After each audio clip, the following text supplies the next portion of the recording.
మేము అరుణాచలం ట్రిప్ వేసుకున్నాం కదా. అరుణాచలం వెళ్ళినప్పుడు మేము ఈ హోటల్లో దిగామన్నమాట. అంటే శివ సన్నిధి అని ఆ లాడ్జ్ పేరు. చాలా బాగుంది.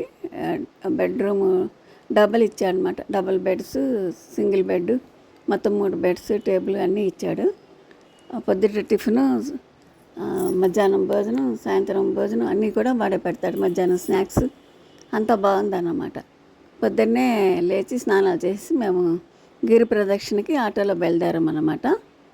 అన్నీ అష్టలింగాలు చూసుకున్నాము, కానీ కొన్నే తీయటానికి వీలైంది, కొన్ని తీయలేకపోయాము. అంటే అక్కడ రిస్ట్రిక్షన్స్ ఉన్నది. ఒకటి లింగం చూసుకోవటం, దర్శనం చేసుకోవటం, అక్కడ ఒత్తిలో వెలిగించుకొని ప్రదక్షిణ చేసేసుకొని మళ్ళీ ఆటో ఎక్కేసి అట్లా గిరి ప్రదక్షిణ చేసాము. అష్టలింగాలు ఉంటాయన్నమాట.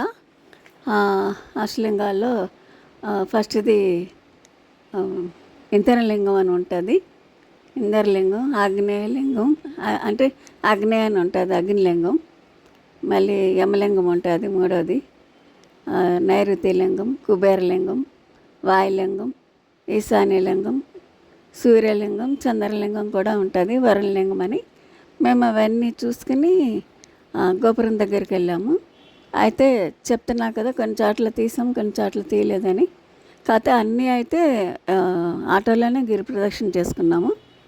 దారి పొడుగుతా నడిచేవాళ్ళు బాగా ఉంటారు కదా. గిరి ప్రదక్షిణ నడుస్తా చేసేవాళ్ళు ఎక్కువ మంది ఉంటారు. నడవలేని వాళ్ళే ఆటో ఎక్కుతారు గిరి ప్రదక్షిణకి. కానీ చాలా బాగా జరిగింది మాకు ఇది. ప్రయాణం అంతా బాగానే జరిగింది. చక్కగా గిరి ప్రదక్షిణ చేసుకుని రాజగోపురం దగ్గర దిగి దర్శనానికి వెళ్ళాము. దర్శనం కూడా చాలా బాగా జరిగింది. అక్కడ లైటింగ్ కూడా ఉంది. ఆటోలో తిరుగుతుంటే దుర్గమ్మ వారిది పూజలంట. అంతా బాగా జరిగిందన్నమాట.